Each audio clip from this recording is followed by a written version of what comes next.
Hello student, आज हम कक्षा 12 की केमिस्ट्री का फर्स्ट चैप्टर में एक नया टॉपिक पढ़ेंगे। इस वीडियो में हम संकुलन क्षमता के टॉपिक पर बात कर रहे हैं और इससे पहले में एक संकुलन क्षमता का हम टॉपिक ले चुके थे। आज के इस टॉपिक में हम लोग फलक केंद्रित घनीय इकाई सेल की बात करेंगे। फलक केंद्रित घनीय इकाई सेल की संकुलन क्षमता क्या होती है, कितने परसेंट किसी क्रिस्टल जालक में किसी एकक कोशिका के अंदर कणों द्वारा कितना स्थान घेरा जा रहा है, आज हम इसके बारे में जानकारी करने की कोशिश करते हैं। एक बात ध्यान रखिएगा कि यहाँ पर हम यूनिट सेल ले रहे हैं, तो आपको क्या याद रखना होगा, यहाँ पर एक घन है, एक यूनिट है जो क्यूबिक है। अब देखिए, यहाँ पर संकुलन क्षमता निकालने का काम करने के लिए हम लोगों को पहले फलक केंद्रित यूनिट सेल के बारे में जानना होगा। फलक केंद्रित यूनिट सेल क्या होती है, यानी कोनों पर तो आपके कण पाए जाते हैं, साथ साथ में प्रत्येक फलक पर भी कण पाए जाते हैं। इसका मतलब क्या हुआ कि हम कोनों के अतिरिक्त फलकों पर भी क्या करते हैं, इस प्रकार के क्रिस्टल यूनिट सेल में हम कण को रखते हैं। तो एक घन की जो इकाई होती है उसमें कोनों की संख्या 8 होती है, यानी कोनों पर 8 परमाणु होंगे और जो फलक हैं वो 6 होते हैं, अर्थात फलकों पर 6 परमाणुओं को रखा गया है। ठीक बात।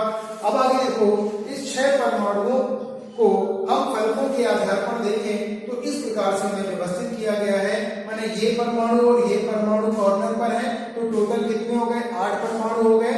और यहाँ पर हम देख सकते हैं कि इसमें प्रत्येक फलक पर देखो 1 2 3 4 5 और 6, मैंने आगे और पीछे का ये दोनों फलकों पर भी क्या पाए जा रहे हैं, कण पाए जा रहे हैं। तो आइए हम उनकी संकुलन क्षमता निकालते हैं।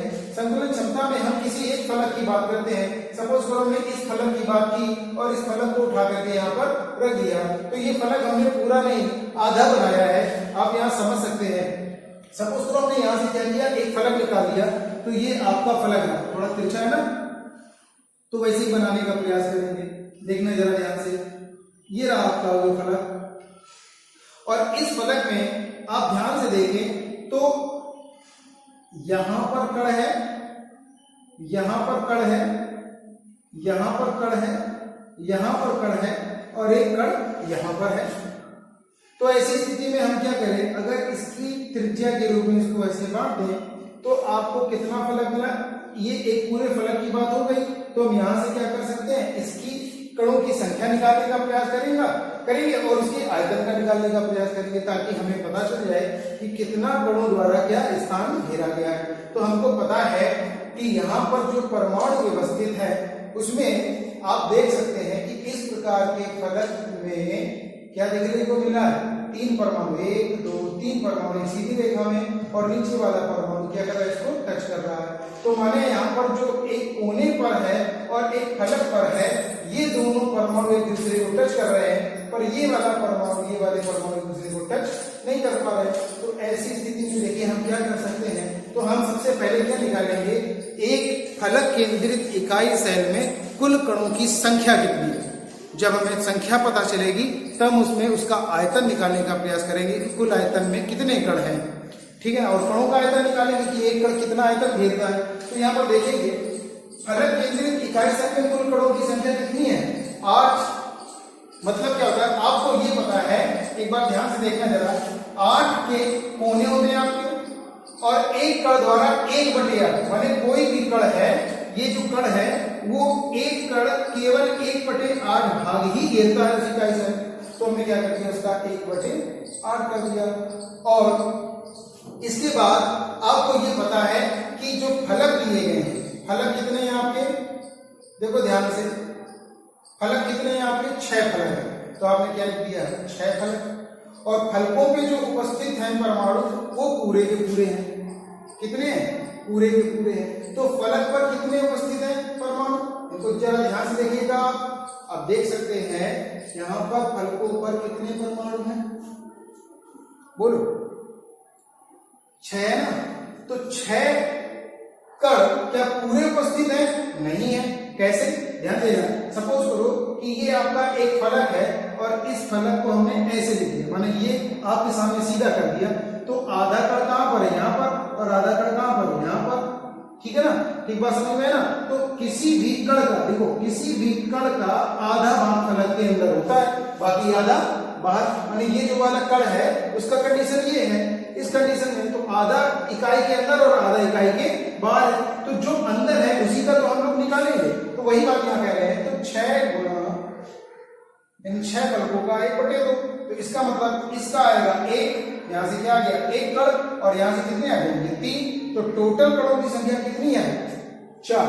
माने हमने क्या निकाल लिया कि किसी भी FCC यानी फलक केंद्रित इकाई सेल में कणों की संख्या कितनी है 4 कणों की संख्या। बात समझ में आई ना। यहां तक आप लोग समझ गए होंगे कि किसी भी फलक में कणों की संख्या कितनी होती है 4 होती है।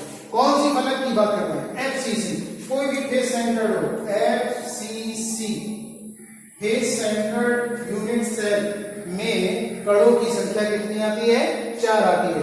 अब हम लोग क्या देखते हैं यहां पर, अगर किसी भी फलक में आप एक चीज देखें कि यहां A और B 2 कण हैं, इनके बीच की दूरी क्या है A, माने कोई ये आप मान के चलिए यहां पर देखिए ये A है और ये A, ठीक है ना, ये A है और ये भी A है, तो ये पूरा है। तो यहां पर जो भुजा की AB है उसकी लंबाई कितनी है A, और BC है उसकी लंबाई कितनी है A। तो यहां पर आपको एक त्रिभुज बनता हुआ दिख रहा है, ये वाला देखो ध्यान से, ये वाला ये और यहां से, तो यहां त्रिभुज बन रहा है भुजा AB और BC।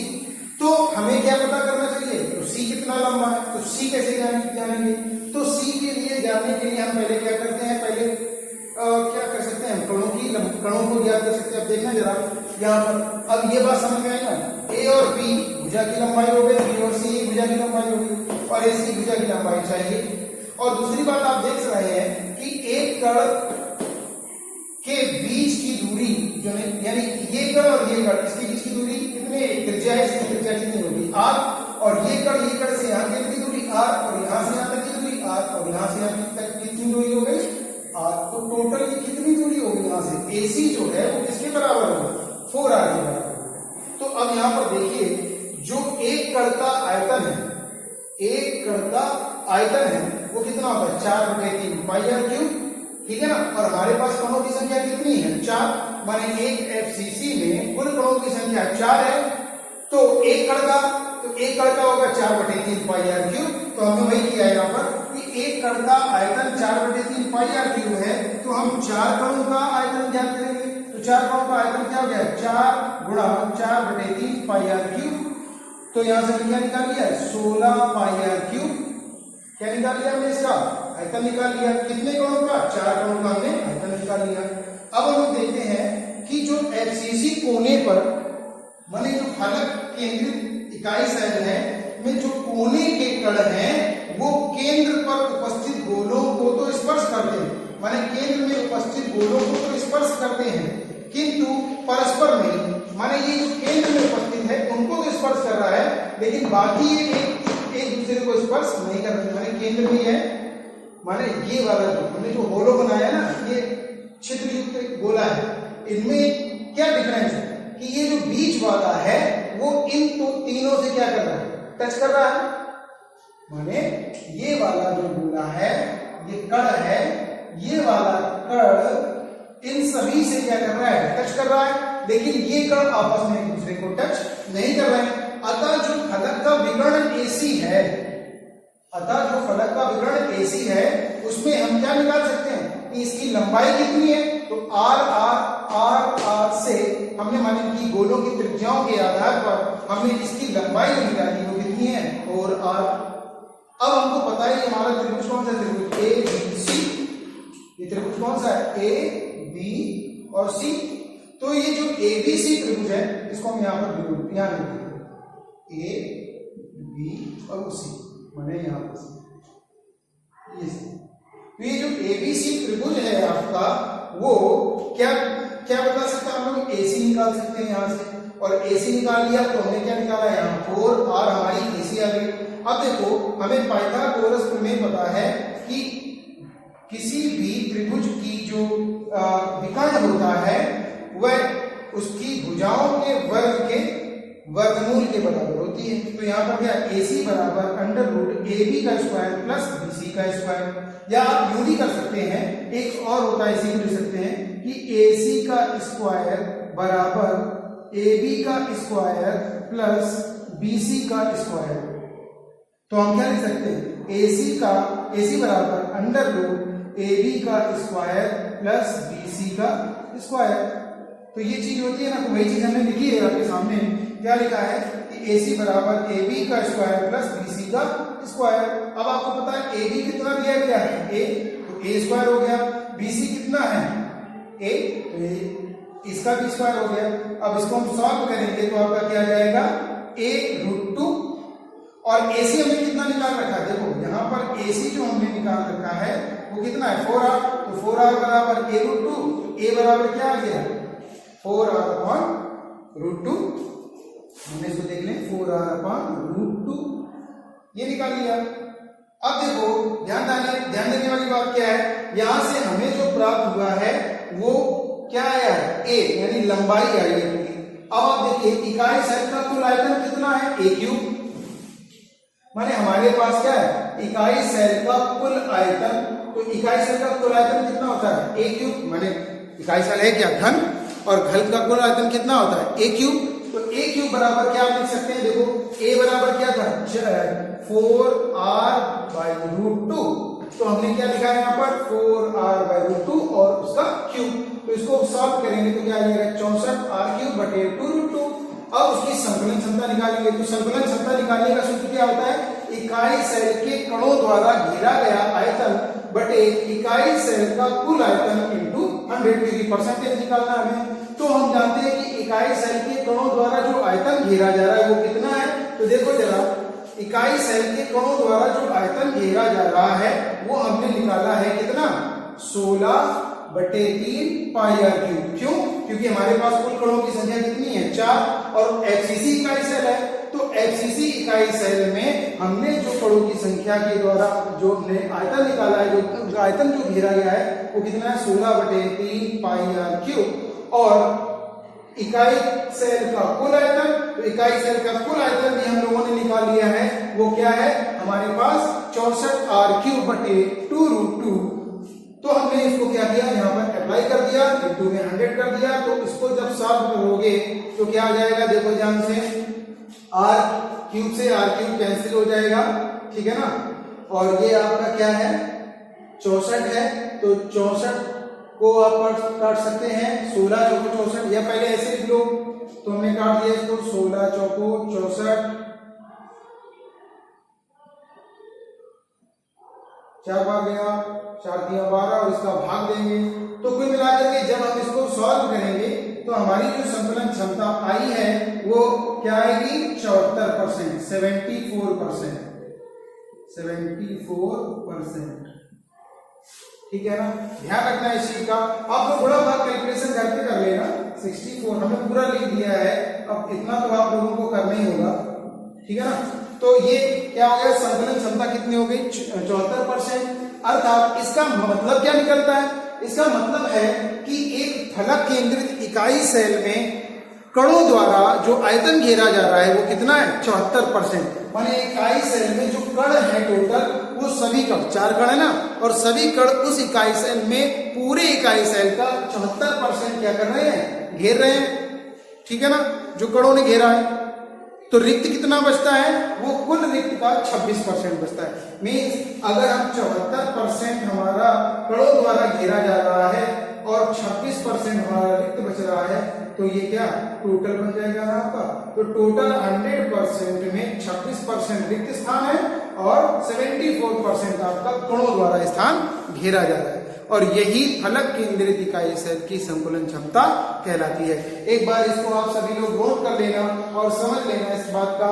हमसे क्या पूछा गया था कि जो आपका FCC इकाई सेल है उसमें जो कितने कण हैं जो उसमें समाहित हो सकते हैं, उनकी संकुलन क्षमता क्या हो सकती है, कितना परसेंटेज कणों द्वारा घेरा जा रहा है इकाई सेल में। तो उसको निकालने के लिए हमें क्या चाहिए होगा, हमें सबसे पहले कणों द्वारा घेरा गया आयतन चाहिए होगा। होगा और कणों द्वारा जो आयतन घेरा जाएगा उसके साथ साथ में हमें एक कण का आयतन भी चाहिए। तो हम लोग यहाँ पर एक कण के आयतन के आधार पर हमने 4/3 पाई आर क्यूब निकाला, फिर 4 कणों का आयतन निकालिए क्योंकि एक फलक केंद्र में कुल कणों की संख्या 4 होती है तो उसका आयतन निकाल लिया तो 16/3 पाई आर क्यूब निकाला। अब चूंकि फलक केंद्रित में हमने बताया कि गोले जो होते हैं एक दूसरे को परस्पर नहीं छूते लेकिन केंद्र वाला सभी में छूता है तो यहाँ विकर्ण बन जाता है। तो आप देख सकते हैं विकर्ण के आधार पर हमने क्या निकाला, एक भुजा निकाली और भुजा कितनी है 4/4r/√2 और इकाई सेल का आयतन कितना होता है हमें पता है a क्यूब, तो 4 इकाई सेल है तो उनका आयतन हमने निकाल करके रखा था कितना 64r³/√2। अब देखिए यहाँ पर क्या निकाला हमने संकुलन क्षमता और संकुलन क्षमता में हमने क्या लिखा, इकाई सेल में कणों द्वारा घेरा गया आयतन बटे इकाई सेल का कुल आयतन। तो कुल आयतन कितना है 16/3 पाई r³ बटे 64r³/√2। तो इसमें मल्टीप्लाइड 100 कर देंगे तो जो आएगा वह संकुलन क्षमता कितनी आएगी 74%। ध्यान रखना संकुलन क्षमता लिखा है संकुलन क्षमता कितनी है 74%। और यही हमसे पूछा भी जाता है कि बताइए फलक केंद्रित घनी इकाई सेल में या घनी इकाई सेल की संकुलन क्षमता क्या है। तो आप इस प्रकार से उसको डेराइव करके बताएंगे और ये आपका तरीका है जिससे आपको उसकी संकुलन क्षमता पता चल जाएगी। 74% उसकी संकुलन क्षमता है और रिक्त आयतन जो होता है वो कितना होता है 26% होता है। ठीक है, धन्यवाद।